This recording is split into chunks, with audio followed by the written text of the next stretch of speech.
The Arena, a multi-platform gaming news podcast, is brought to you by, well, of course, you.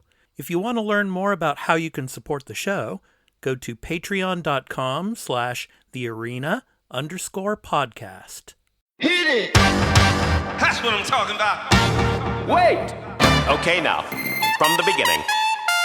Hit it, boys.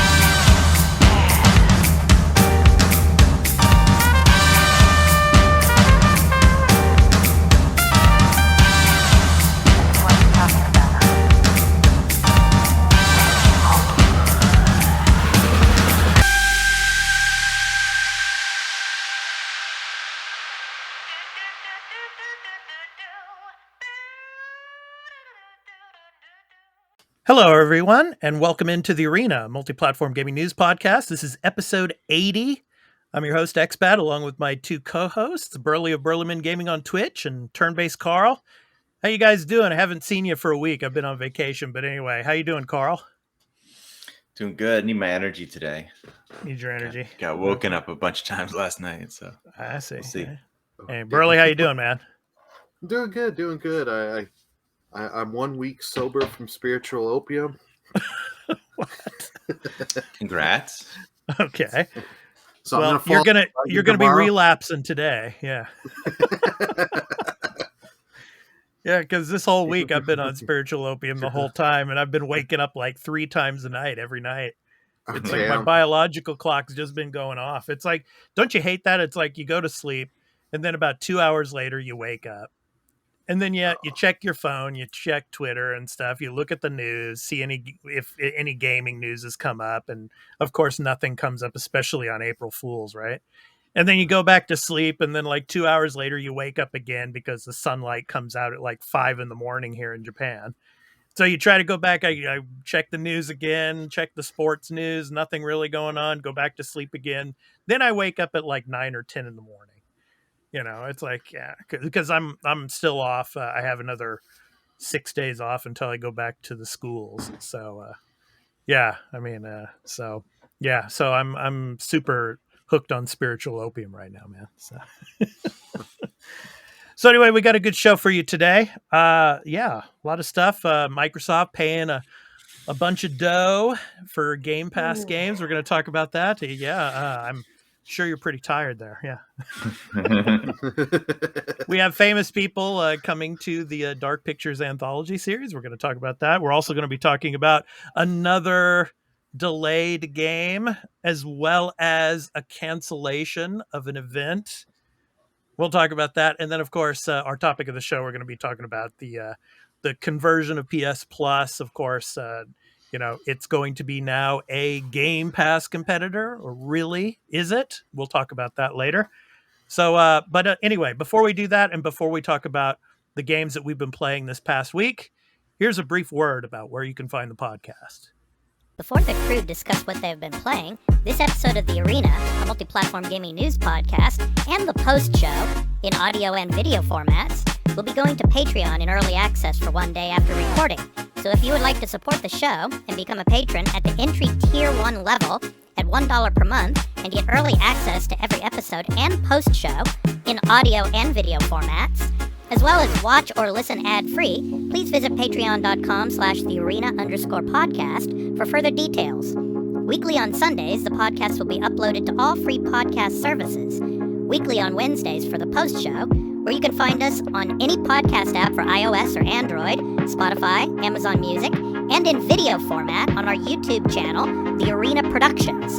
For the audio version, just download your favorite podcast app or open Spotify and search for The Arena, a multi-platform gaming news podcast. Subscribe, follow us, post a review, and leave us questions, comments, and feedback if you like, if that feature is available there, and spread the word about the podcast.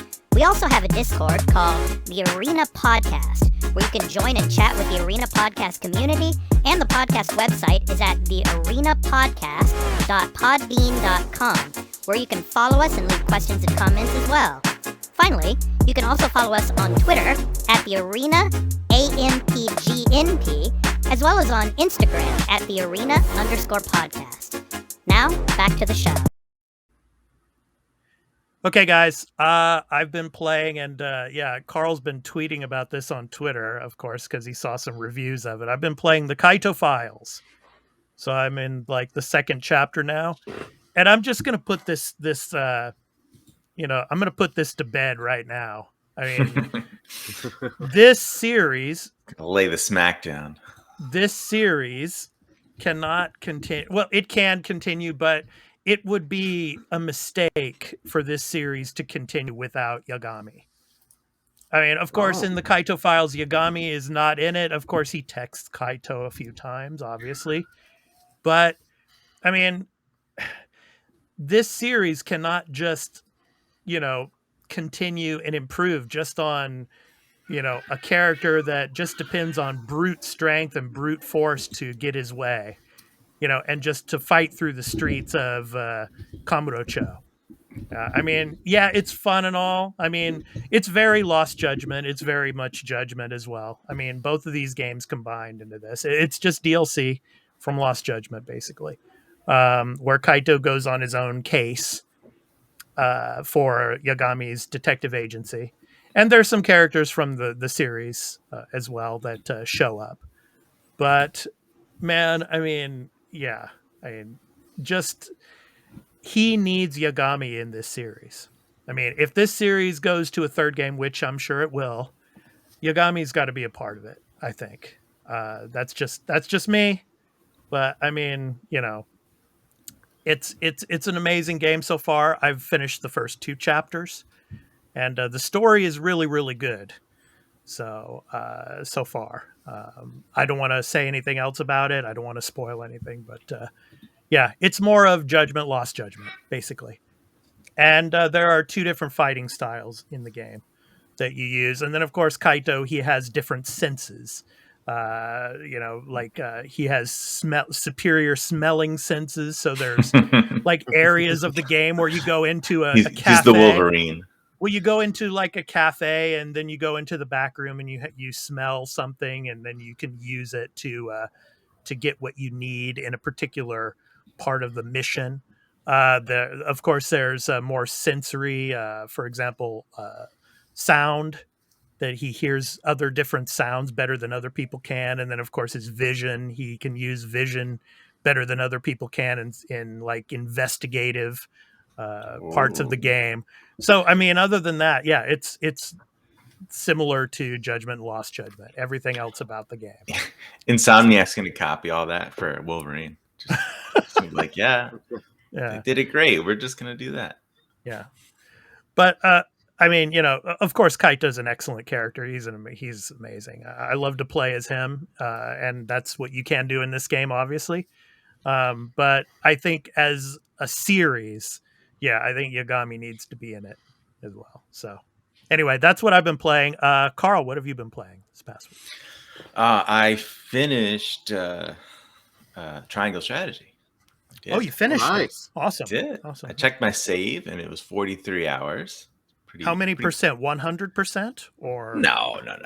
Because you can't 100. I mean, I don't think that they even give a percent. But like, if you want 100% the game, you have to play multiple paths because there's diverging choices during the game.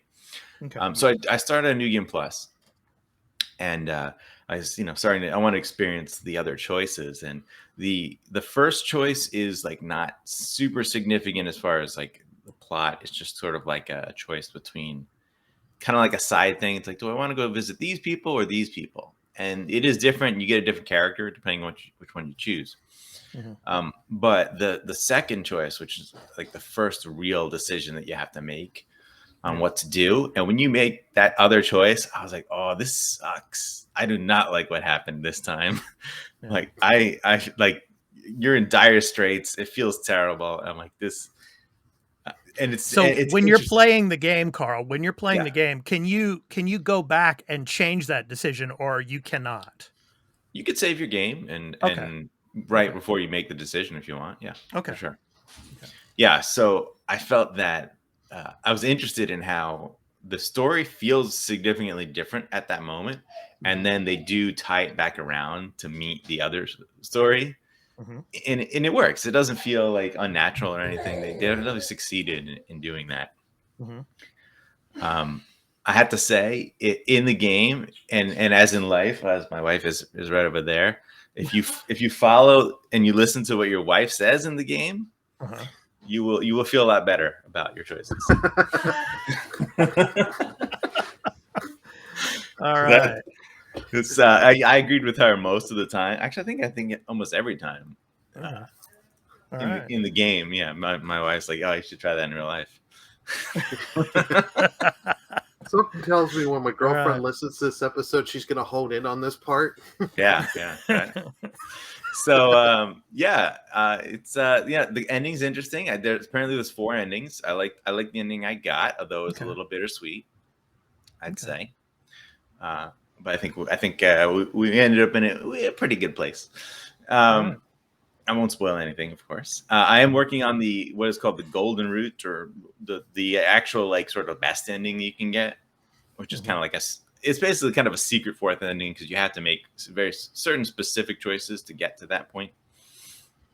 Is there really a best ending though, or is it the best ending in your perspective? I mean, I assume it is like the best case scenario for like the entire continent area. Okay. Because like the ending I have, and I assume all 3 endings have their downsides for certain kingdoms and certain characters.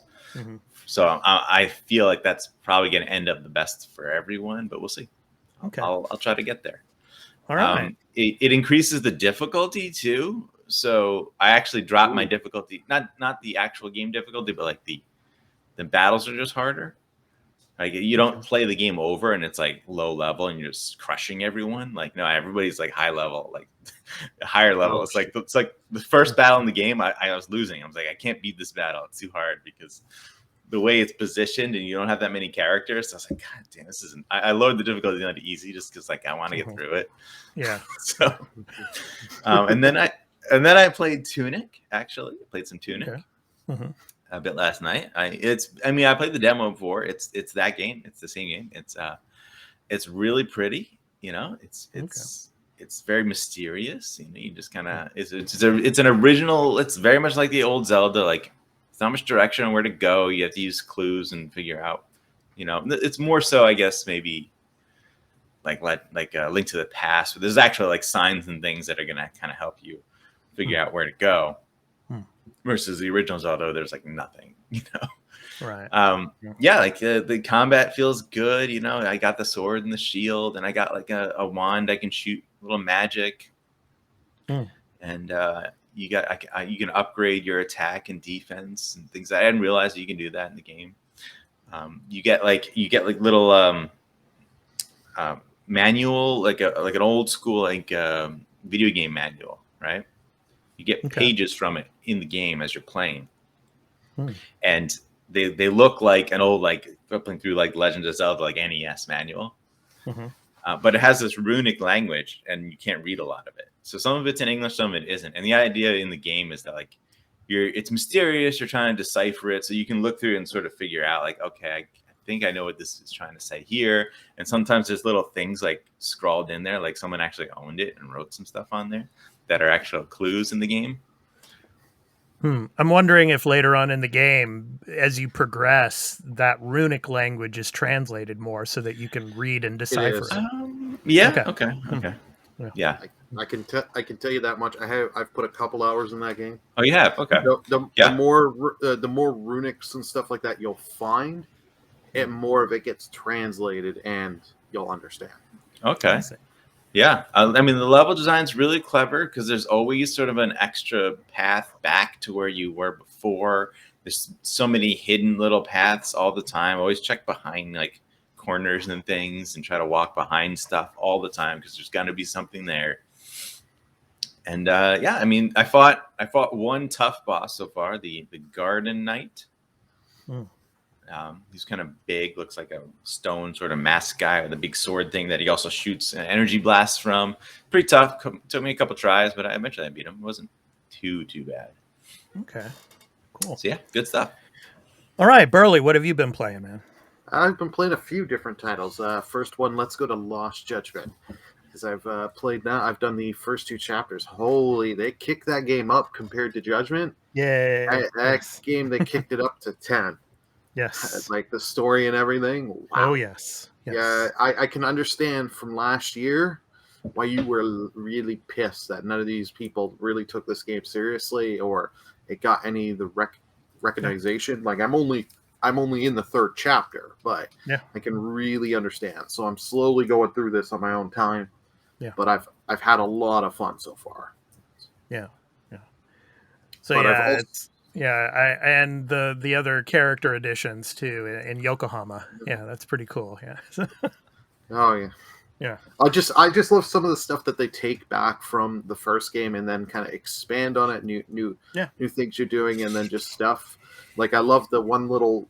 I'm not going to name names of the characters, but when you go to see early on in the game, you go to see your old boss, the manager of the law firm, and then you find out 2 of the people are on a certain case and that they haven't. They're kind of late coming back, and then I love Kaito's little response. Oh, maybe they're just going off together, and him just slamming. Yeah, it's typical Kaito. Yeah, typical. Kaito. I love the writing and all that is just awesome. Yeah, but, and you get a lot of that in the Kaito Files too. You get a lot of the cool one-liners from Kaito. So yeah, good stuff, man. I've also been playing more of Kirby. That is a lot of fun. Like if you're into your platformers, if you're a Kirby fan, I highly recommend picking that up. I'll probably end up finishing it this week. You just it's just a lot of fun doing 3D and doing the little different challenges in the levels to get the Waddle Dees. Really cool. And I really do like the leveling up the power-ups. You get, at least from what I've gotten so far, each power-up can be leveled up twice, and they're different effects, and they're different stats. This one might be higher damage, but the rate of fire is less. So you can kind of pick and choose. I see. So it's really fun experimenting with the powers. Okay. And then the last game is that I've been playing is Strangers of Paradise Final Fantasy Origin. Okay. Well, the dialogue may not be the greatest, and it may be cheesy. It is it is cheese. Like, and because I've made a Streamloots deck, I think you guys all appreciate. Carl, I know, will appreciate this. One of the cards in there plays the chaos gif, but with them all, a bunch of characters screaming chaos, chaos. So I made, but it is the combat in that is fun, and switching jobs on the fly from going like to a typical warrior to like a black mage class on that, just like on the fly. It's a lot of fun. I'm playing on normal. It is hard, but it's at least like it is kind of like your Souls game. The nice thing is, if I explore, find a bunch of stuff, level up my jobs a bit, and then I die, I go back to the last checkpoint, but I still keep everything I had. Okay. So it's not you lose the progress in a say, but you still keep everything you found, your levels and all that. So dying isn't as punishing, which I really enjoy. All right. Okay. Well, thanks for those guys. So now it's time to go ahead and switch to our weekly news beat, kind of our rapid fire weekly news beat. So the first story I want to talk about, and it was kind of early last week, talking about Game Pass. And, you have these like third-party AAA developers, and, they're making games. And one of them last month, I think it was, or the month before, Guardians of the Galaxy, of course, came to Game Pass. And, it seems like Microsoft paid a lot of money to get this game onto Game Pass. So likely between 5 and 10 million. And I'm just the source I'm reading this from is from Video Games Chronicle. And they're talking about the senior analyst at MST Financial. His name is David Gibson. He's estimated that Square Enix was paid around 5 to 10 million for this, of course, Guardians of the Galaxy. It's never officially been confirmed, but Gibson says it's an estimate based on, quote, discussions with Square Enix and others, end quote. And Gibson has been covering Square Enix as an analyst for 15 years. And so it goes on and it says Microsoft typically keeps the terms of Xbox Game Pass deals confidential. But if Gibson's estimate is accurate, could shed some light on the upper end of the scale. So in a recent blog post celebrating 9 years of ID at Xbox, Microsoft's Chris Carla revealed that the company has paid developers and publishers, quote, hundreds of millions of dollars, end quote, in Game Pass licensing fees since the service launched. He also revealed that after joining the service, the average member plays, quote, 30% more genres and plays 40% more games, with the majority of those games being outside of Game Pass, end quote. Guardians of the Galaxy joined Game Pass last month, as I said a little bit earlier, but despite positive fan reception, Square Enix stated that the sales of its Guardians of the Galaxy game, quote, undershot initial expectations, end quote. So, in presenting slides following its results briefing held in February, the company's president, Matsuda Yosuke, stated that the game hadn't sold as well as hoped, even though it had reviewed well. So, quote, despite strong reviews, the game's sales on launch undershot our initial expectations, end quote, Matsuda said. Quote, however, sales initiatives that we kicked off in November 2021 and continued into the new year have resulted in sales growth. And we intend to work to continue to expand sales to make up for the title's slow start, end quote. So my question to you guys is, these third-party AAA developers, do you think we're going to see more of these types of games come to Game Pass, or do you think we're not going to see so many third-party AAA developer games coming to the service because of the money that goes into it? Maybe we'll see more because if, $5 to $10 million Microsoft is throwing at Square Enix, for example, maybe they're doing that with some of the other third-party AAA developers as well. What do you guys think of this? Carl, I'll start with you on this one.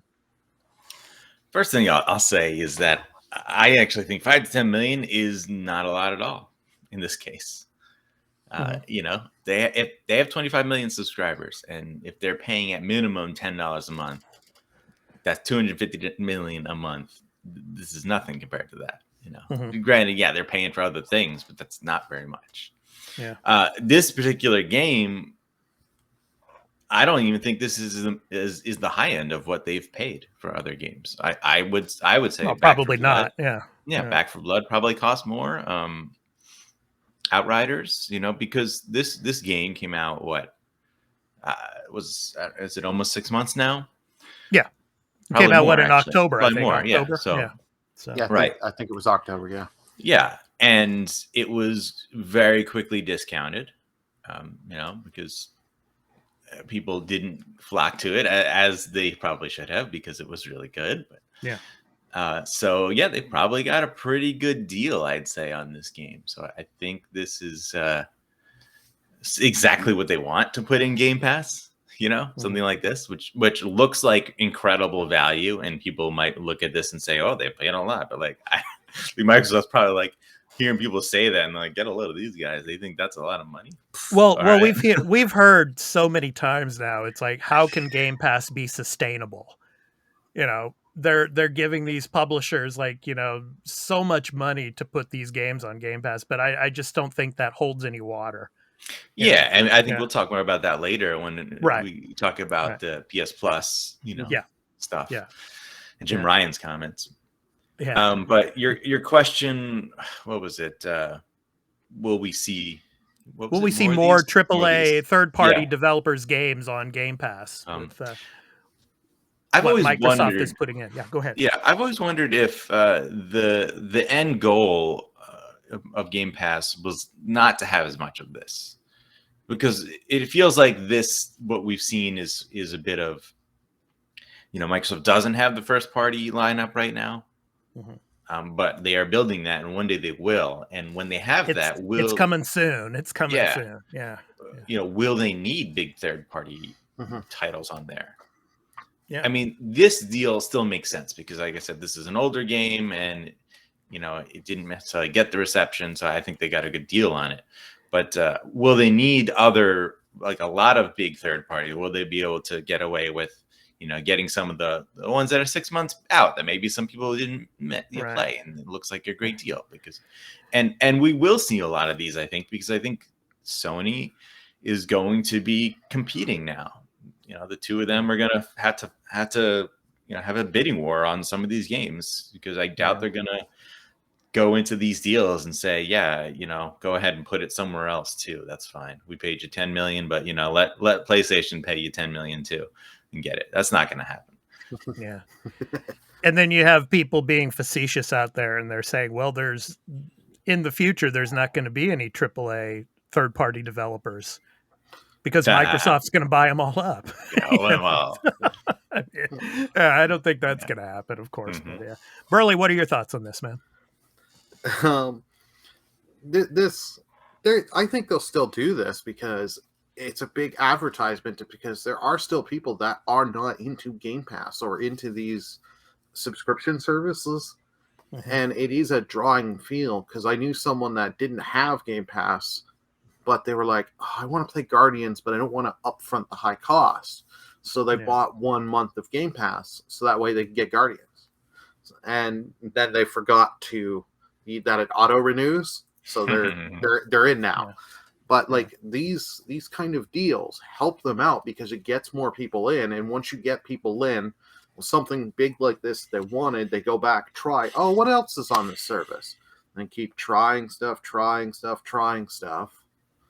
and then just get them into the ecosystem. Yeah, these big games may not get like everyone playing, but it's also more just to get more people into the ecosystem. So it makes sense to spend 5 to 10 million. Microsoft has money. Let's be honest. Microsoft, the company, with all their different avenues of business, they're making money. They're not losing money. Oh yeah. There may be some avenues that aren't doing as well as others, but like their IT computing department are not losing money. Right. The Xbox division, I don't think, is losing money. So they can throw more money in to just get titles to get people into the ecosystem. Yeah. Yeah, they have the support. I mean, that's just all that cash flow coming in. Okay, next up, I want to talk about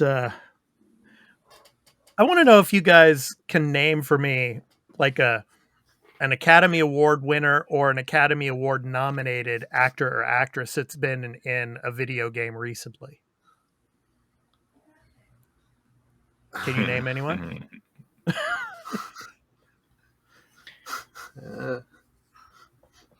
Drawing blanks?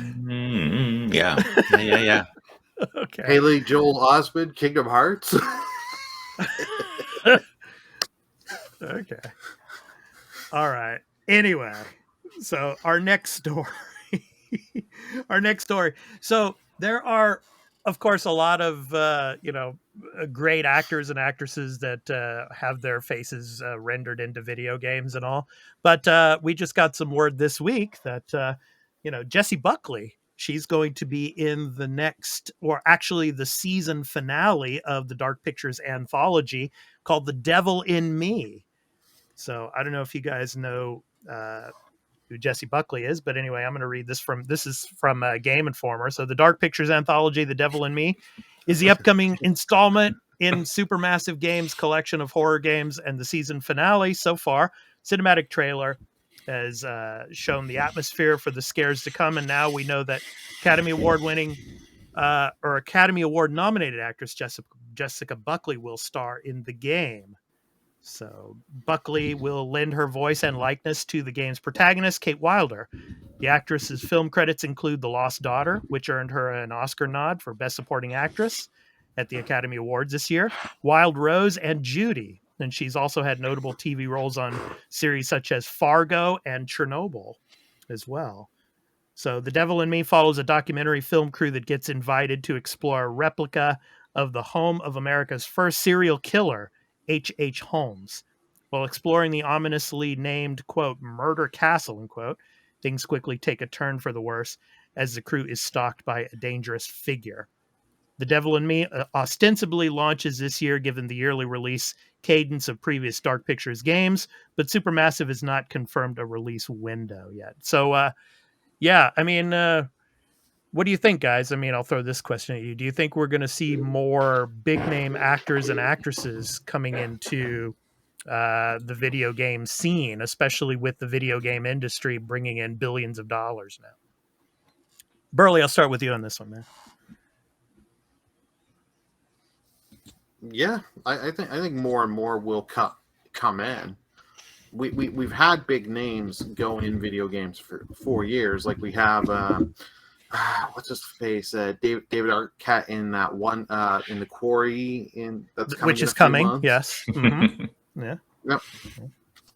Yeah, you know, Jesse Buckley's no David Arquette, right?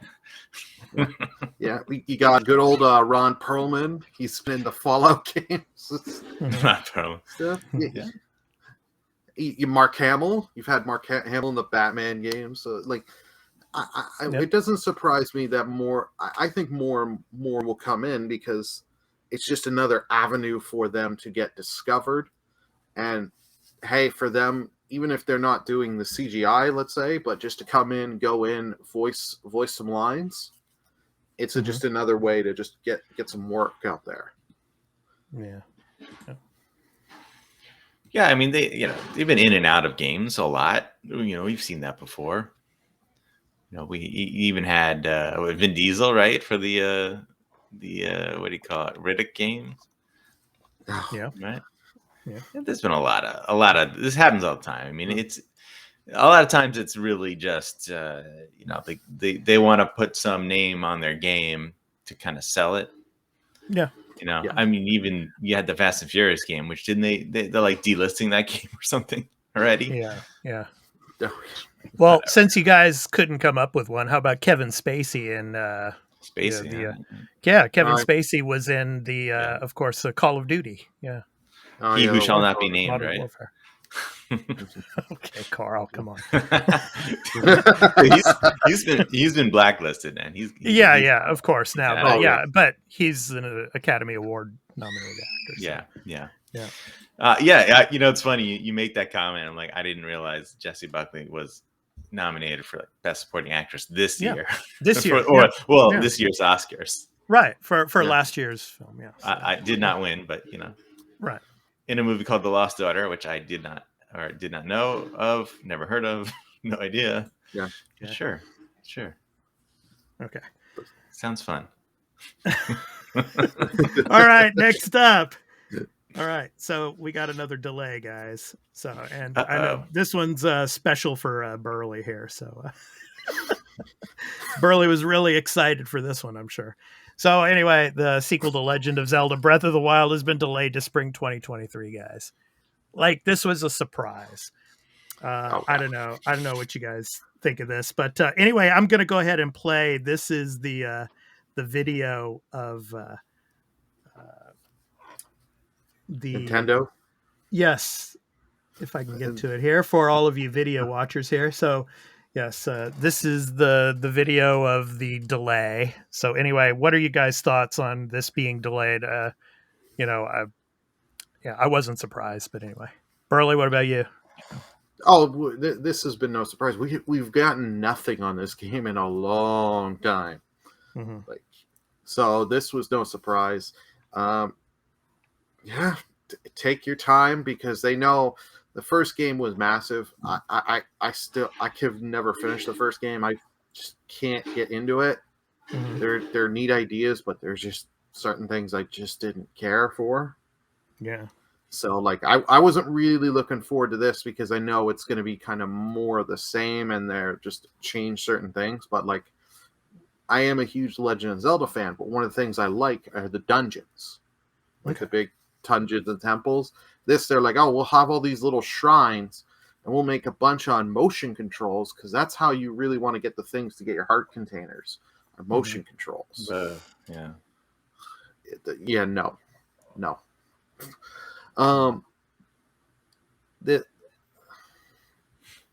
I'm hoping they change a lot of stuff, but they won't because this is that they knew what they did with Breath of the Wild worked overall.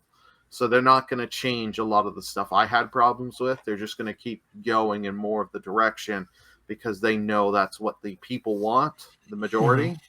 They're going to do that. But this may also mean this may be a launch title for the next hardware. Yeah, that's what everybody's starting to talk about now, that they're delaying this for the next Switch model to come out. I don't know. Carl, what do you think? That's so funny. Like, everyone wants to say that. I'm like, what's your basis? Everyone's just making this assumption that Nintendo's putting out some new hardware. I mean, that is, so far they're acting like they have no interest in that. They've put out, like, revisions. So maybe you get another revision of the Switch for this. I highly doubt it's going to be a Switch 2. If anything, it may be like a slightly more capable Switch that's going to, produce better frame rates. I can't imagine, because it's just, if you think about it, it's so hard for them. They're doing so well. There's no big reason to make a new system, I think, yet. I think maybe soon, but I don't know. But the delay, 2022 is such a vague date for this game. Like, I never really thought it was going to come out, and actually spring 2023 is the most definitive window we've ever gotten for this game. Right. Yeah. So I think maybe that's pretty solid now. We can hope for. It's taken a long time. The first one was 2017, I believe. Yeah. It was when the Switch launched, I think. Yeah. That was 2017, right? Yeah. Give me 2 seconds. I'll look it up. Yeah, it's going to be about 6 years, because it was spring also, right, for Switch release. Yeah. Maybe it was March, but either way, it's close. It was March. It was March. Yeah. It was March 3rd, 2017. Yeah.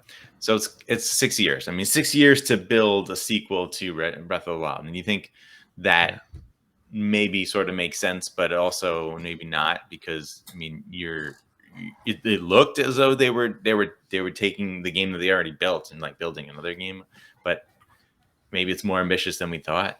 I should hope. Yeah. That's a long time for that's like one of the, I think I heard somebody say that's like a longer wait than the last Zelda to Breath of the Wild. Yeah. So Breath of the Wild won Game of the Year, right? I'm pretty sure it did. I assume, yeah. I would so assume. This is just another example of what we're getting this year, because as I said in the previous podcast, Elden Ring is going to win Game of the Year this year. So next year, now we know who's going to win, what game is going to win Game of the Year. If this comes out, Breath of the Wild is going to win Game of the Year in 2023. That depends on God of War Ragnarok, right? Is that going to hit this year or next year? Yeah. Hey, you never know. Final Fantasy, Strangers of Paradise, Final Fantasy Origin might win. It's got a shot, right? It's got a shot. Hey, Starfield, man. Are any of these other games meme worthy? No. There you go. Enough said. Yeah, but come on, man. You guys know what I'm talking about here. It's like you got the Elden Ring fanboys out there. Everybody, it's like, it's already Game of the Year. And then of course, you just wait till we do our extra take. I'm going to be recording the footage for that game soon. You wait to that, and yeah. But I honestly do think that Starfield has a chance. Now, we haven't seen it, so we don't know. But based on the pedigree, it's very similar to Elden Ring, right? Like, what is the cutoff date for Game of the Year contention? It's similar, but from what people have said, that usually these Bethesda games, you have a long review period, so hopefully they'll be able to make the cut. Yeah, you would think that if they had any care in the world, they would make sure to get those review copies out. But that's all depends on how solid the build is. You don't want reviewers looking at a buggy build too. So right. It's never in the bag. I think with most games, Elden Ring has very likely, because I think when you think of this versus Breath of the Wild 2, I actually think original, like, non-sequels have better chances, because reviewers, and I think generally people like when something is great that's new, that really stands out more than like, Horizon Forbidden West. Probably I haven't played it, but I mean, for all intents and purposes, it looks like a great game, but it's a sequel, and I think less people are talking so much about it because, like, yeah, it's more. But wasn't Breath of the Wild a sequel to all the other Zelda games though? No, it's another new entry. Like, yeah, but it's Zelda though. Yeah, but the Zelda, like, if you go by the Zelda timeline, that's just a giant mess of what's tied to what game. Okay. We trust me, we could go 4 hours on that. And I mean, but it was basically a next gen game. So yeah, at that time, much like Elden Ring. Like Elden Ring's Dark Souls 4, right? Yeah, it is. It's just open world Dark Souls. Yeah. Okay. All right. So let's move on, guys. So next up, got a cancellation, obviously, and E3 is being canceled this year. Oh no! Yeah, what, Burly? Why would you? No, that's mean. So cruel. Well, that means Expat and I don't have to go sit there for the Ubisoft presentation and be like this, trying to stay awake. Who knows? Maybe Ubisoft still will do a presentation. Who knows? Probably not. I think they will, but let's never know. Start the story. They got to show off the pirate game, man. Come on. the pirate that ain't game. coming. I forgot. They got to show Skull and Bones. Skull and Bones. They'll show Rayman off and whatever Tom Clancy. All right. Mm-hmm. So our source on this is PCGamer.com. So there won't be an E3 in 2022. The cancellation makes 2022 just the second year in over 2.5 decades that an E3 has not taken place. The other E3-less year was 2020 when the event was canceled due to lockdowns at the start of the COVID-19 pandemic. The Yearly Entertainment Software Association trade event started in 1995, and despite fluctuations in its relevance over the years, 2007 was dire. It has consistently been regarded as the games industry's most important event. So it says here, quote, E3 will return in 2023 with a reinvigorated showcase that celebrates new and exciting video games and industry innovations, end quote. The organization said in an email sent to PC Gamer, it's planning to return to Los Angeles for the show, but said there will be a digital component as well. So no digital component, no showroom floor this year. But then again, Jeff Keighley, he's bounced all over this. He's just pounced on it, and he's been, marketing on Twitter and everything about, the Summer Game Fest, which he's going to be doing. So in most likelihood, Jeff Keighley's Summer Game Fest is going to be E3 from now on. But anyway, your guys' thoughts on this. Carl, I'll start with you. And I'm sure you're the most heartbroken about this. It made sad. E3 is special, as someone, I guess the younger you are, the less it matters to you. But when I was young, like E3 that was it. That was the big gaming reveal event. And it was the one that you always like dreamed of going to, showing off all this new stuff, being able to play something way before it comes out. Even the idea of just like, you were just reading about it a lot of times. You weren't even able to see it, Now you can just see pretty much everything, but and the coverage on E3 is immense, of late. So it's sad. It's sort of an end of an era, depending on if they can bring it back, which I have no faith in. They say, oh, we're working on next year. I'm like, what were you doing this year? Were you working or planning on this year? Clearly not. Yeah. So because you could have had a digital show, absolutely, you should have been prepared for that.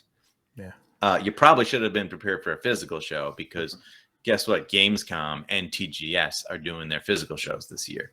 So I'm just wondering if, I was surprised in the sense that there's not going to be a digital event, but then they probably sat back and thought, well, Jeff Keighley's going to be showing everything that we're going to be showing anyway. Maybe. I mean, he is now because you conceded to him. Yeah, he is now, but maybe he was previously, and they just thought, well, we'll just fold. Yeah, I mean, it's an ineptitude of the ESA, right? The board who is behind all this. And I don't think that they can succeed in the future. Burly, your thoughts? Well, yeah, the ESA, they have not done well over the last couple of years. Remember, how was it, like 3 or 4 years ago? A lot of people's personal information got leaked, so they have had issues with security and personal information. And it's like all these people are paying all these fees, but like I think a bunch of these companies, like Microsoft's, like we could just do an hour or 2 hour long stream, show it on Twitch, on YouTube, and all the other platforms. Just get it out there. Why do we need to go to E3? Because if we announce an hour long showcase or whatever, and just say it, we put a couple tweets out there and stuff, and stuff out press a couple days, we will get the damn people. Nintendo can easily do a direct. Sony has been out for the last couple of years, so it's like all these people are like, I could just do a Twitch stream. All these companies, I could just do a Twitch stream, not pay the fees to go to E3 and all this and that, deal with the ESA, and just show what I want. Exactly with what I want. And we can just, for these streams, we can just have it all pre-recorded, so we know everything is working good, so we can show it the way we want to before it goes out. Yeah. Hey, there's something special about a live show, though. I do. I always enjoy that. I do like old E3s from the past, but it just over the last like years and years, E3 has become less relevant. Yeah, like, and it's their own fault. Yeah. Oh yeah. No, I totally agree with you. Like in the late 90s, when it kind of started, in the early 2000s, it was great when internet was not in its infancy, not like we have it today. I would watch on G4 in my case, just to get the E3 coverage and just sit and watch and see everything and be like, oh wow, they've announced this. Who's going to announce what? Are these guys? What are they going to do to counter that and get the buzz on them? That kind of stuff was cool to see. But nowadays, it's just like, before I came here on the podcast, the last couple of years for E3, I would just kind of just wait for all the trailers to go online and just watch the trailers. Yeah, I wouldn't necessarily watch the full press conferences. Yeah, and it's true that nobody really needs E3 anymore, and a lot of that also has to do with the fact that they haven't put together an event that is worthwhile, for these companies to be a part of. So yeah, Microsoft is, the Xbox was a big supporter. They've maintained their support throughout the years, but this year, now they do whatever the hell they want. Will we get our show before June now? Maybe not. Will they do it live? Maybe not. They could. They have their own. They could. So yeah, they could. I would assume that they were probably going to do it alongside Keeley, maybe after his show. But how much bigger do you think this makes Gamescom this year? I mean, because we might see some of these games be, delayed from being shown for the first time, and maybe they'll be shown at Gamescom instead. What do you guys think? Yeah, I mean, I always hope Gamescom is a big event. I mean, like physically, it's a huge event. As far as reveals, reveals, it never seems to be that big. I know Microsoft used to do shows there too, and it would always be like their secondary, like a couple little things. That it was never anything huge. I think it would be smart, for considering the way Microsoft does things. Now that they don't have to be there in June, they could do May for their first show, and then this is what, August Gamescom? Yes, August is Gamescom. TGS is in September. Yeah, I think that's a good spread for the year. Yeah, and they need to hit the European market. So yeah, I think it would be a good place for them. I'm not sure if everybody else thinks it lines up with what they would want or their needs, but I would like Gamescom to be a huge event too. Yeah, well, Tokyo Game Show, for example, is its own entity. I mean, because it's more catered to the Asian market, like the JRPGs and the Japanese games. But it's also a shame, like, because every time TGS, like, I hope that there's going to be big announcements, from Japanese companies, and they still don't do them there, which is weird. No, I mean because it's been taken over by mobile. I mean, the Tokyo Game Show, it's like 70% of the, the presenters are mobile based now. So, yeah. But anyway, okay, guys, let's get to the topic of the show. So, obviously, the biggest news of this past week was the merged service of PS Plus and PS Now. So I want to get your guys' thoughts. But first, what I'm going to do, and this is from over at IGN, I'm going to show you guys kind of a comparison here of the new service and of Game Pass and the Switch Online service. Of course, with the expansion pack. And I knew Burly was going to laugh at that one. Yeah. But just this is a comparison of the three. But I'm going to read off, of course, from Push Square. The offerings for the new PS Plus, which PS Plus and PS Now are merging. So, and it's coming out in June.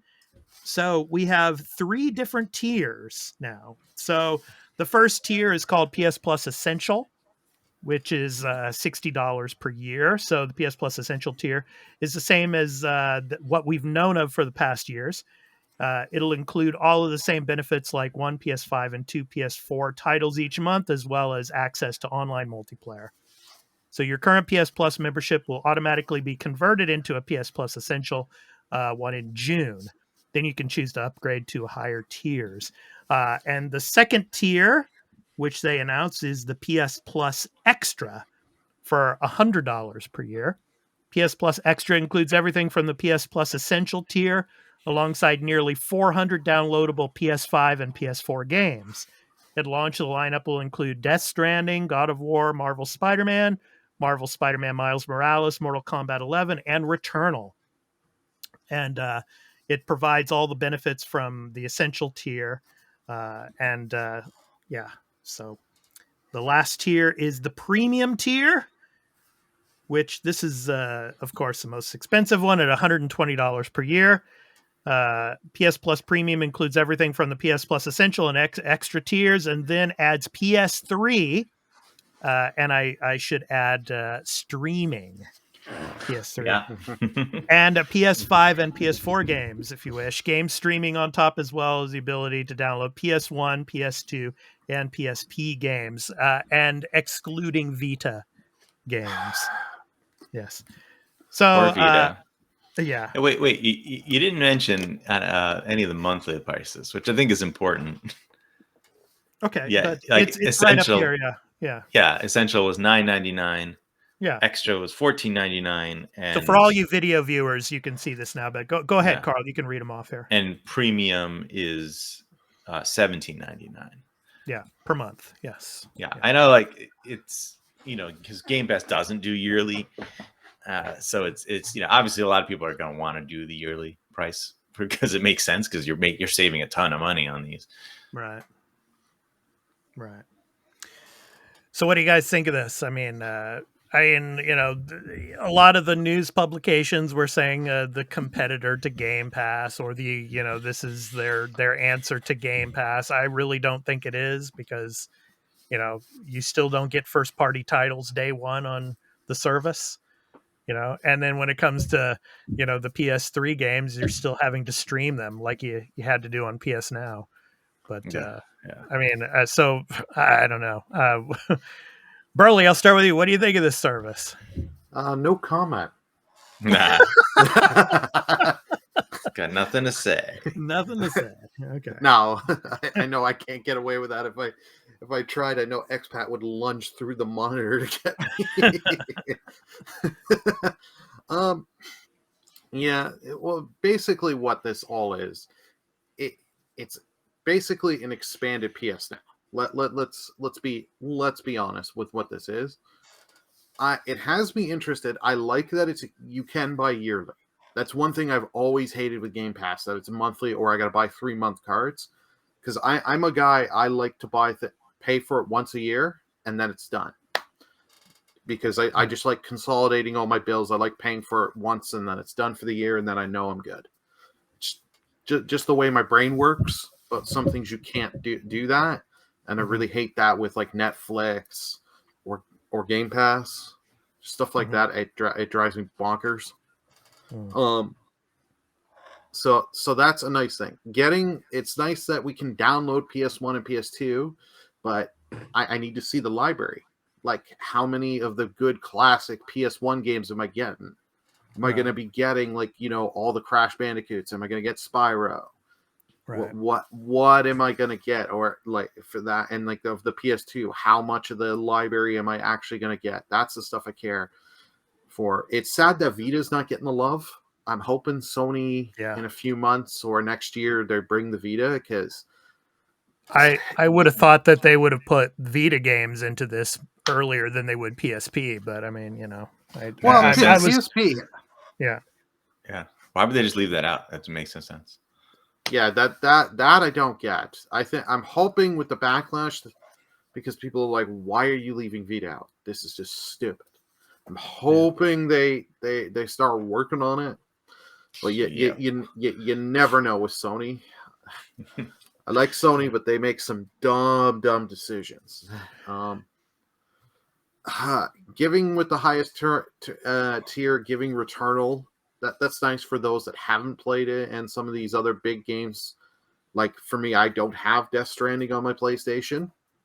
I have it on my PC, but they haven't said which version of Death Stranding. Am I getting the crappy version, or am I getting the version that makes the game play faster and all that? Like, you'll get the watered down version. Probably. They better not. I'm gonna ride them hard. If they do not. If they give the base version, that's messed up. Yeah. So Carl, you mentioned this earlier in the show. You were talking about Jim Ryan also made some comments pertaining to the first party titles. Do you want to elaborate on that? Well, I don't have the quote or anything. I know he was. He talked about what was it? The virtuous cycle. That was a quote of making the Sony first party games, and that if you that would be broken, and we wouldn't be able to put out the type of quality that we do right now. To which I think is nonsense. He's just trying to justify why they're not doing it. The first thing I wanted to say about this whole thing is that, like, the code name was hilarious. They called it Spartacus because, I mean, you picked a really strong name for a pretty weak reveal of a service. I'd say. This chart that you got here was the one that Destin Legary apparently got so much crap for on the internet, because he did not include the fact that you get day one first party titles in Xbox Game Pass. It's the biggest defining feature. It's just not on this chart here. Yeah. But we're letting all of our listeners and viewers know that yes, you get first party titles day one on Game Pass. Yes. So. Yeah, which obviously everybody knows, and I don't blame this chart. Whatever. I don't. It's not what this chart's about. I get it. I understand. This service is, if you have PS Plus, it changes nothing. If you continue that, if you get extra, you're getting like part of PS Now, right? Because you're not getting the streaming side of it, which is all the PS3 games. Yeah. And then also they're gating out any other, PS1 to PSP games into the premium service now. Which I'm like, I get the strategy. Like, the idea of that is that, like, your hardest core, biggest fans are going to be the ones who want to play your classic games, right? Yeah. But that's not your biggest pool, right? That's not your biggest. It's not your base, right? Your base is more broad and more casual. Yeah. And I don't think this service does anything for them. Yeah. And the library is gonna make or break that for the most part. But I think it's pretty safe to say that the library, based on the numbers they gave, is PS Now plus some other stuff, right? Plus the couple titles they named, like Returnal, which, if you guys remember a while back when this all came out, I'm like, I guarantee you Returnal is going to be on there. Yeah. Yeah, you were right on that. Yeah. Didn't sell well. That's why it's on there. Yeah. They're not trying to just give you something that's great that sold really well that can continue to sell. But where's Ratchet and Clank? Why's that? That came out before Returnal, right? yeah, Or did it? I don't remember. It's close. Yeah. Similar. But I just remember a lot of players with PS Now had problems with streaming these games, particularly if they had a poor internet connection. And could you just imagine this continuing? Yeah. I mean, that's just what I don't really understand. Why can't they just let everybody download these games? Well, the PS3, because you can't emulate it, or they don't know how to emulate it. That's probably the latter, Carl. Yeah. Well, it's the PS3. What was it? The Supercell processor was Cell processor. Yeah, it was hell. It was hell to code for. It took years for people in the ecosystem to learn how to make anything and get ports on there. For the first while, the Xbox versions were way better than the PlayStation because the Xbox was way easier to code and deal with compared to PlayStation. I think Sony, just because of they're putting PS3 just streaming because it's much easier, and they don't want to deal with issues of trying to get this working on PS4s and PS5s, which is not a good excuse. Figure it out. If you're going to offer PS3 games, and they should, there are some really great PS3 games.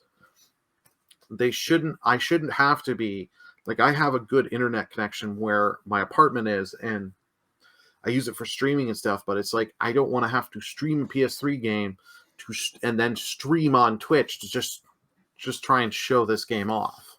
Yeah. If I'm paying for this service, I would love to download it. Sony, come on, put the effort. I know it's hard because that was a hard processor, and emulation isn't always easy.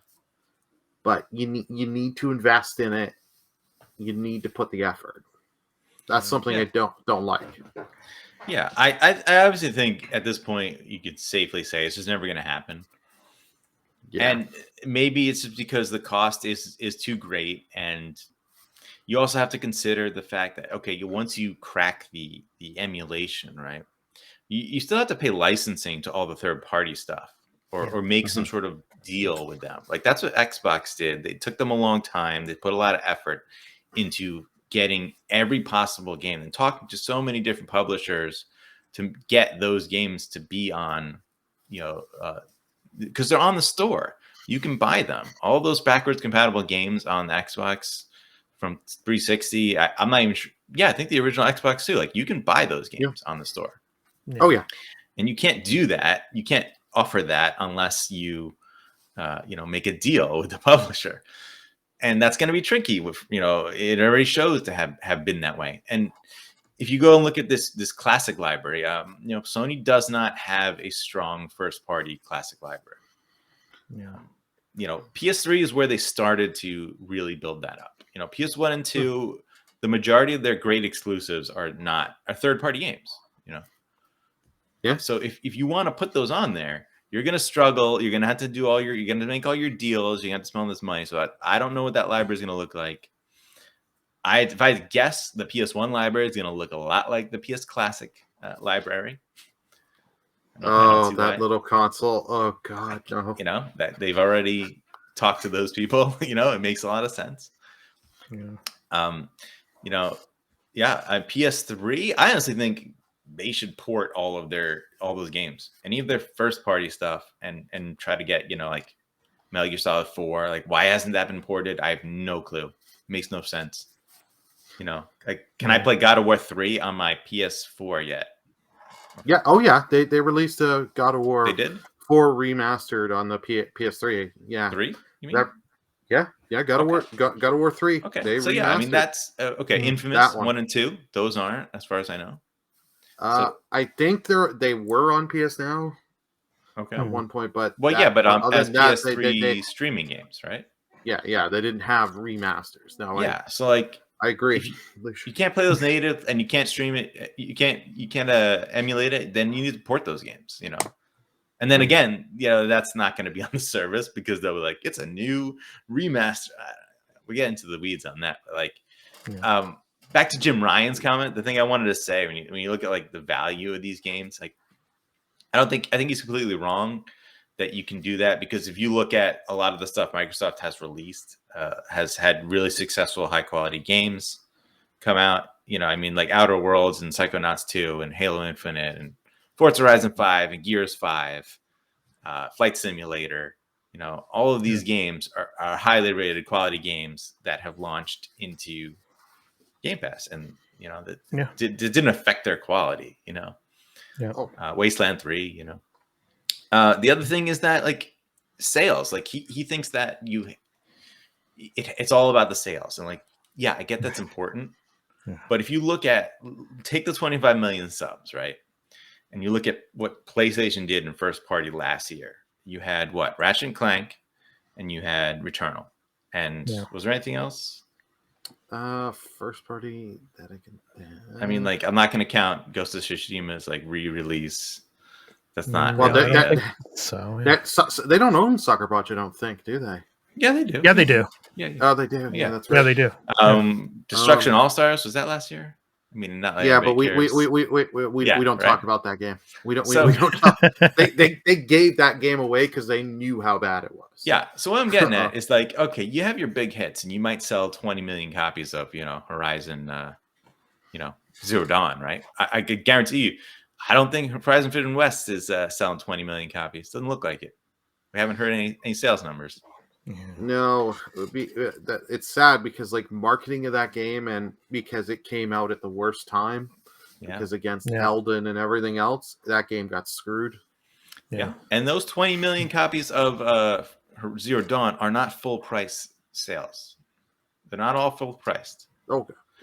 So what I'm getting at is that if you take the 25 million subs and you say about that equates to, if for a full year, that equates to about two full price games per customer, right? So imagine Sony would need to sell 25 million copies of 2 first party games each year to equal that. Yeah. And they aren't. Last year they clearly didn't, and at their best they never are. So like I don't understand their argument, how that's not going to be successful in some way. Yeah. I think he's just trying anything he can to say out just to stop the conversation and all that. I don't agree with what he's saying at all. It's just because let's face it, Sony doesn't have the capital. They cannot do what Microsoft has done fully. They don't have the money. All other brands of Sony, their films, I can't remember what state Sony films are doing. I don't think they're doing that good. But like everything else Sony is into is just dying and not doing well. PlayStation, Expat has said it many times. PlayStation's keeping Sony afloat.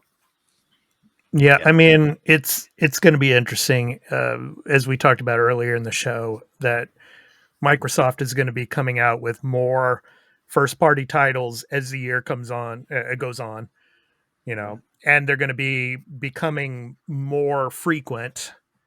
And I think that's going to put a lot of pressure on PlayStation with this new service to start to really think about, okay, we're going to have to start putting our titles, day one, if they really want this new service to be successful. I mean, as time goes on, we shall see. It'll be interesting when June comes around. I'm just sticking with the essential plan. I mean, the regular PS Plus. I don't really see any other incentive to get the other, the 2 higher tiers.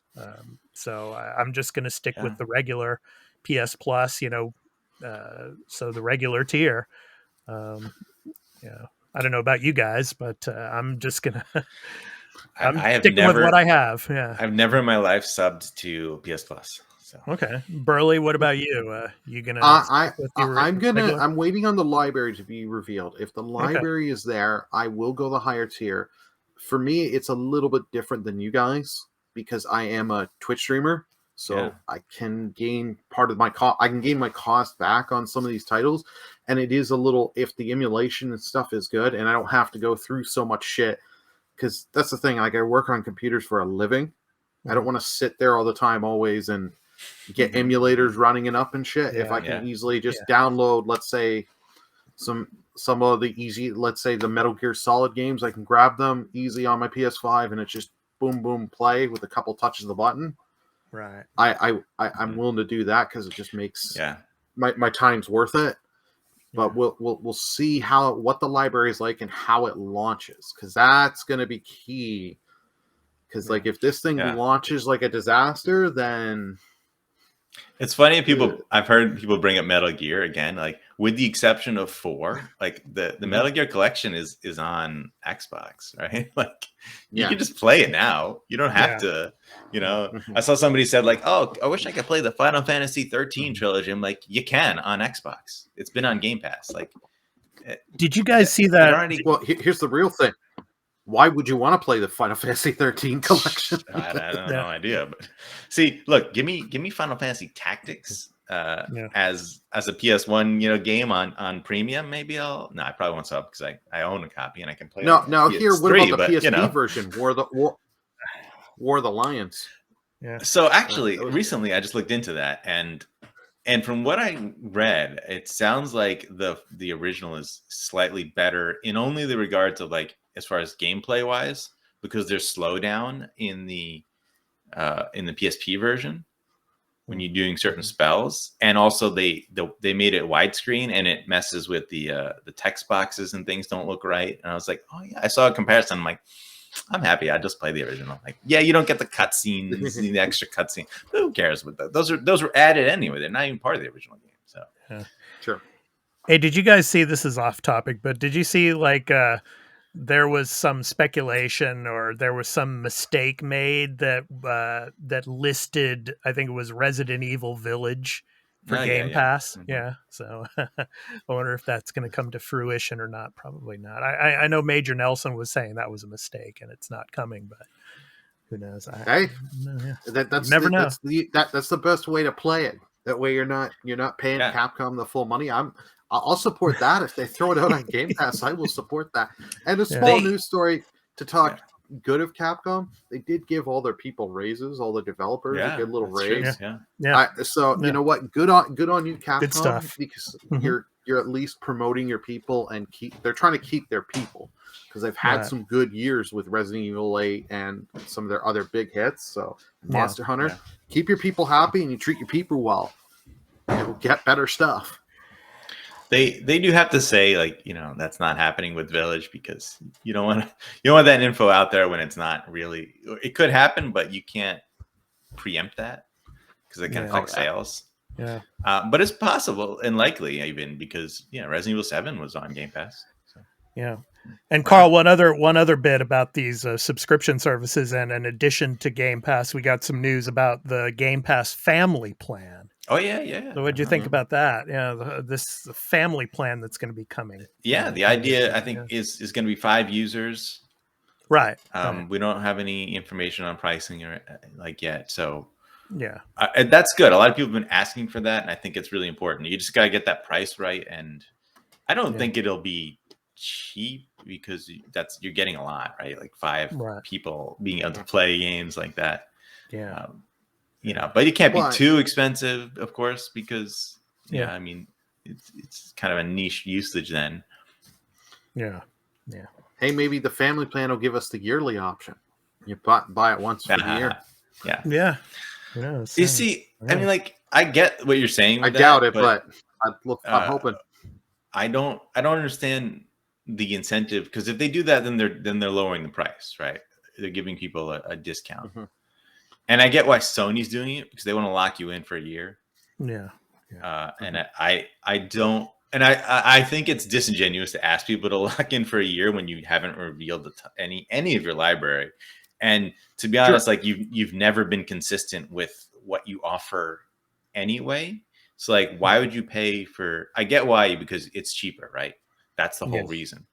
But you're asking people to just jump in on faith, even in PS Now, because like, what was the consistency of releases on that? Like, I don't know. Like, they just recently had the first time have like a day and date release, like Shadow Warriors 3, and it's like, okay. Well, they also had one of the Grand Theft Autos day and day of release. Yep. That's true. They did do that same as Game Pass. Rockstar would each give one Vice City, I think it was. Yeah. Vice City for PlayStation. I think San Andreas for for Xbox. Yeah, I believe so. Yeah.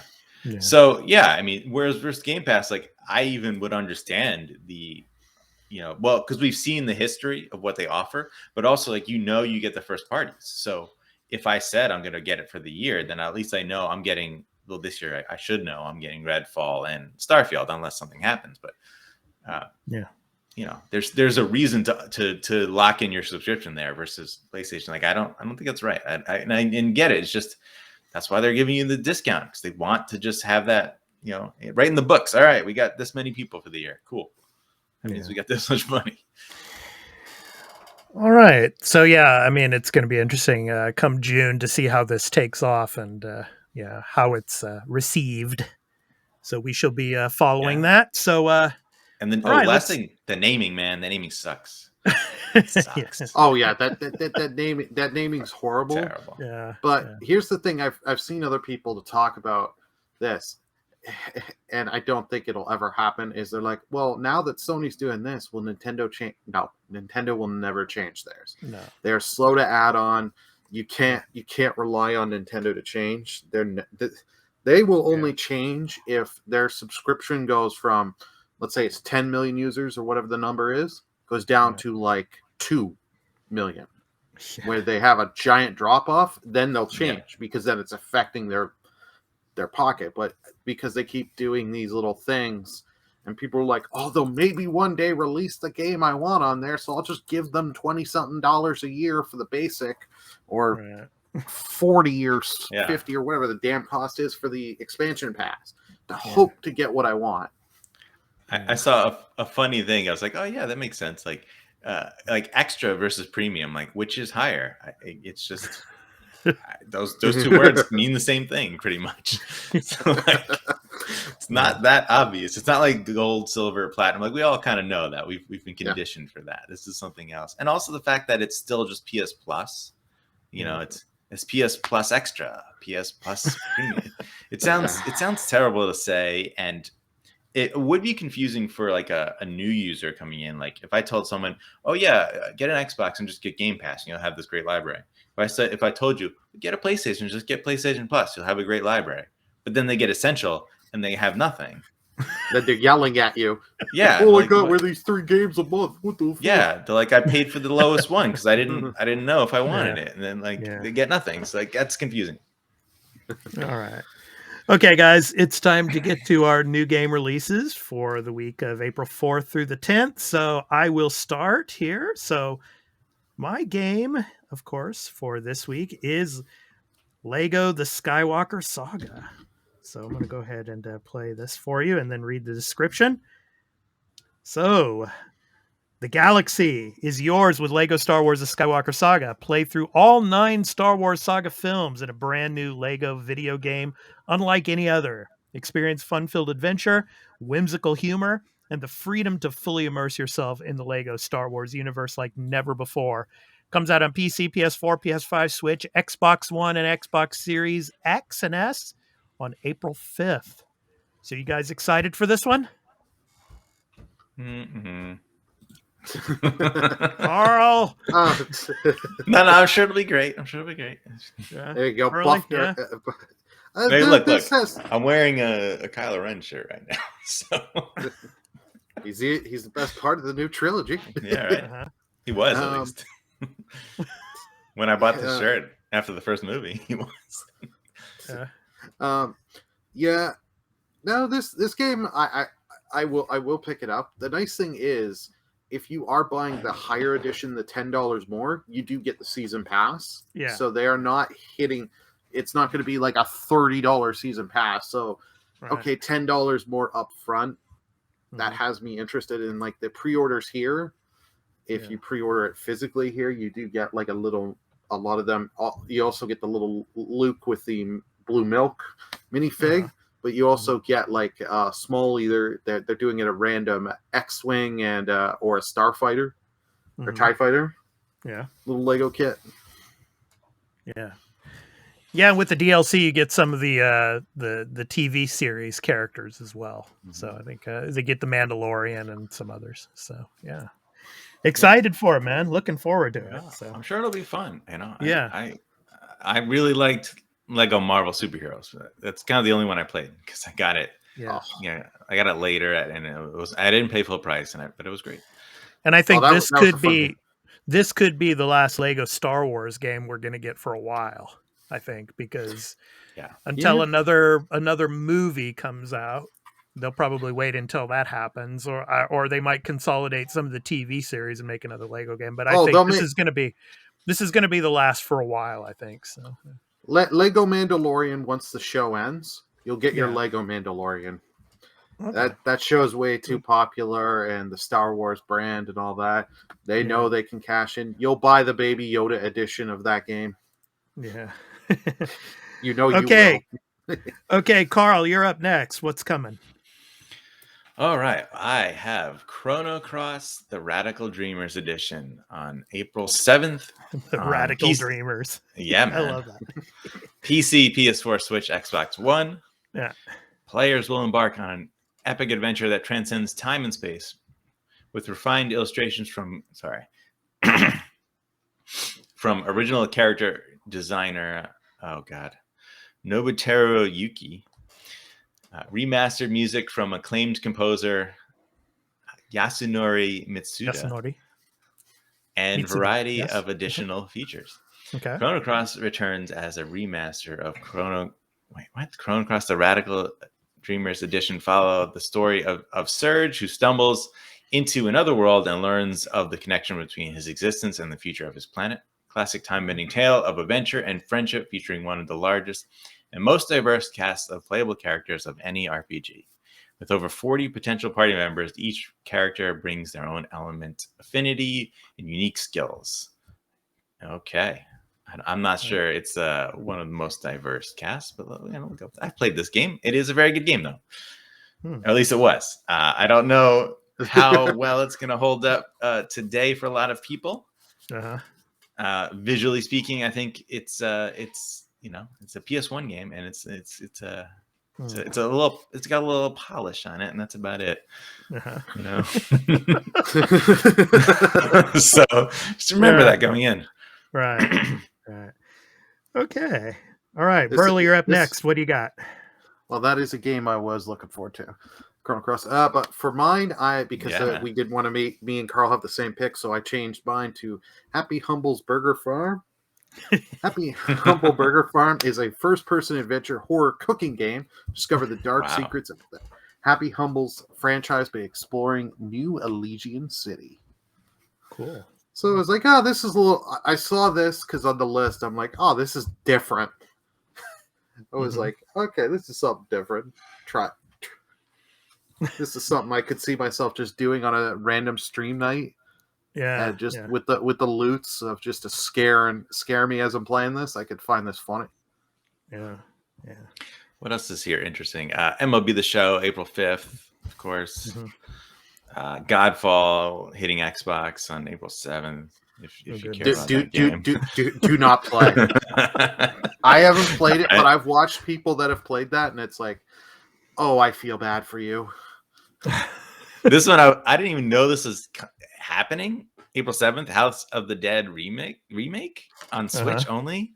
Oh, really? I assume because motion controls are required for like a light gun game. Come on, guys, play Happy's Humble Burger Farm. Come on, right? Yeah. And Legal Dungeon, whatever that is, sounds kind of interesting. Oh, actually, it's been on it. Actually, wait, it says Xbox, but there's other platforms. I don't know. Looks fun. All right.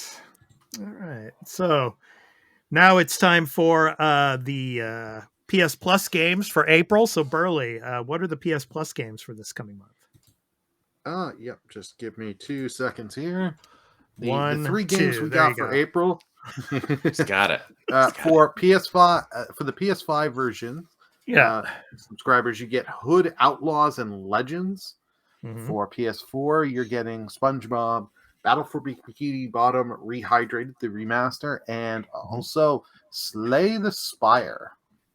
Hood Outlaws and Legends is an intense online multiplayer title, so Carl's going to love that. Rival gangs compete in darling heists to hit wealthy where it hurts. one of the different game modes is State Heist, full co-op PvE, where teams control spawn points to recuperate as much gold as possible, and Gold Rush PvPvE mode. However, 2 teams of 4 players battle it out to attempt to execute the perfect heist, stealing and extracting treasure while fighting each other and the AI guards. Nice. Because that was a game I knew nothing. SpongeBob, it's the remaster of a game that was out on the, I think it was originally a GameCube game, and then I think it came to PS2 and Xbox. Let's see. And then Slay the Spire. That's that card game, and I know it is very popular on Twitch and Reddit. I want to see what Hood looks like on PS5. I might try it on there. Yeah. It looks like the PS4 version. Yeah. Well nah. Just who kidding. knows? The logo changes to add a 5. Yeah, right? Yeah. Maybe. Yeah. Who knows? All right. Thanks, Burly. So next up, of course, Games with Gold. Carl, what are we getting in April? Oh my God, we have another site, which is switched between 2 characters, the intrepid teen Kit and the mysterious red-furred cat Hodge, as you explore the late Victorian era London in the steampunk fantasy platform adventure. Another steampunk. Yeah, that's enough on that. You got Hue. Hue. Hue. I played that on the Vita. That was a good game. Go. Yeah. Unlock a world of colors in this beautiful platform puzzler. Search through a gray world for your mother, who has turned an impossible color due to the fracturing of the annular spectrum. Yeah, it's a very good game. It's a very colorful. So, yeah. And then your 360 games they're giving you is something called Outpost Kaloki X. Mm-hmm. And, oh God, I gotta read this. This is weird. Build your intergalactic tycoon empire. When life gives you lemons, blast into space and start selling lemonade. While you're at it, why not add on an arcade, singles bar, or whatever your entrepreneurial big tycoon brain can cook up. Keep the aliens happy and rake in the cash. Nice. Not what I was expecting for that game. And then just MX versus ATV Alive. Cool. So there you go. That's from the 16th through the 30th, right? Yeah. So. Yeah, I stopped reading those dates. Yeah. Like you get it throughout the month. You get them. You got to just pay attention. Just it's like 2 in the first half, then 2 in the second half. Yeah. So, yeah. I don't know why they're still doing that. Because. Yeah, I mean, we talked about this a lot. I mean, we're probably going to see Gold consolidated into Game Pass at some point, probably. I don't know. We'll see. Yeah. Oh, Gold! It does seem that if Gold's around by 2024, I'll be amazed. Yeah. I don't. They don't seem interested in changing up the formula with Gold, which I think tells you enough that like they're. Yeah. The plan is to eventually do away with it and just keep it as status quo for now. Yeah. And just make online multiplayer free, probably. Yeah. So. They should. That should be I mean, look, I thought this Spartacus service would have been significant enough for Microsoft to be like, yep, our counter move is, guess what? Online's free with us. Yeah.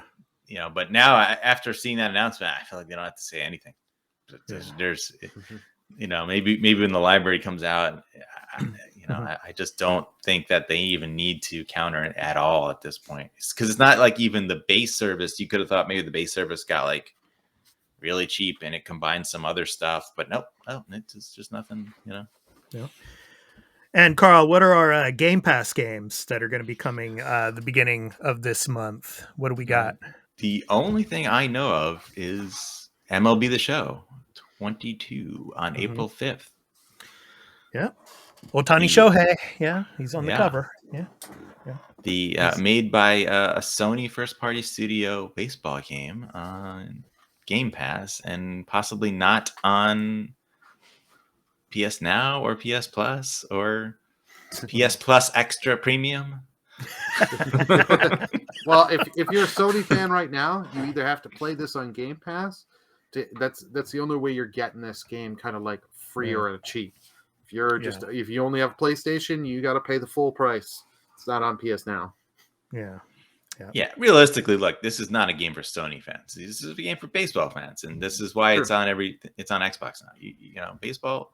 If you like baseball, you should be able to play that wherever you want. Like the sports titles, you know, they should. Hey, it's coming to the Switch, so you can get graphics looking like oh god, FIFA games on the Vita from 2012.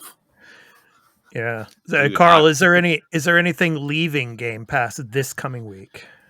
I don't have that information. Sorry. Okay, so I think that we means, saw last week. Yeah, I don't right, think same as last week. I think. Yeah. Okay. Yeah, because I think it's at the end of the month, so I don't think there's anything new yet. We haven't gotten the April drop yet, so yeah, looking forward to that. Yeah, Resident Evil Village. Woo! Yeah, let's get it. Maybe they were like, you know what, April 1st probably not the best day to drop info. Let's not do that. Yeah. All right. Okay, so it's time to talk about what we're going to be playing this coming week. I'm going to continue with the Kaito Files from tomorrow into next week. And I want to try that game that we talked about last week, Carl and Burly, Weird West. I downloaded that for Game Pass, and I'm looking forward to playing it. I was looking on the PlayStation. Weird West is like $30. I think it is on PlayStation. Yeah. Well, I don't think it was. It's not a full price game. Yeah. Yeah, not a full. For you, it's 30. So me, 75. Being a Canadian. But you got Game Pass, Burly. so it's included. That's right. That's right. Yeah. So yeah, I'm going to be playing those two games this coming week. What about you, Burly? What are you going to be playing this coming week? I've got 3 games that are going to be. One, I'm going to try and do more Lost Judgment on the free time I have. But for streaming for my community, it's going to be Kirby and Strangers of Paradise. Cool. So those are my 2 main games, and I've got Loots on, and the special now Loots event is going up. Nice. How about you, Carl? What are you gonna be playing this coming week? Yeah, still doing Triangle Strategy. I want to get that other ending. Okay. It's much quicker now because I'm skipping all the story. Although, actually, no, I'm not, because I forgot. Because when I go the other paths, I realize, like, oh, this is interesting. It's different. So actually, but I can skip the sections that are the same. So cool. And Tunic, I want to play more Tunic. I had a lot of fun with it. Yeah. I need to go back to that game. Yeah, I don't know if I'm gonna finish it, but maybe, depending on how much it really takes. I might just go out, look up how to get through it, or even if I really want to turn on the God mode thing or the no stamina thing. I haven't tried those yet, but I have ways to get through it without struggling, which is nice. And then Weird West, I did install it. I just I decided to do Tunic first. I felt like another sort of story heavy game. Wouldn't be something to balance Triangle Strategy out. So. Right. Yeah, so a couple of announcements, of course. The morning show will be coming back on Monday. Burly and I will be doing that 7:30 a.m. Eastern Daylight Time. So on Monday through Friday on Twitch and on YouTube and on Twitter. So stay tuned for that. And we're going to be recording our newest episode of the Marvelous Marvel Discussion Arena, where we start to discuss Moon Knight. So stay tuned for that. That's going to be coming this week as well. So yeah, we're really excited for that. So now it's time to discuss our indie recording artist spotlight to end the show. So this week's spotlight is on Sunny Fruit. Sunny Fruit is a composing and production project that effortlessly moves between genres and styles, making the music sound experimental and interesting. His work ranges from peaceful romantic instrumentals all the way to modern EDM music, with some soul, funk, and chill hop in between. The main idea of the project is to make music that's enjoyable even after 1,000 years. From the title song of his album called Stranger. So this has been The Arena, a multi-platform gaming news podcast, episode 80. I've been your host, Expat, along with my co-hosts, Burly of Burlyman Gaming on Twitch and Turn-Based Carl. We hope to catch you in the next one. So take care, everyone. Peace out.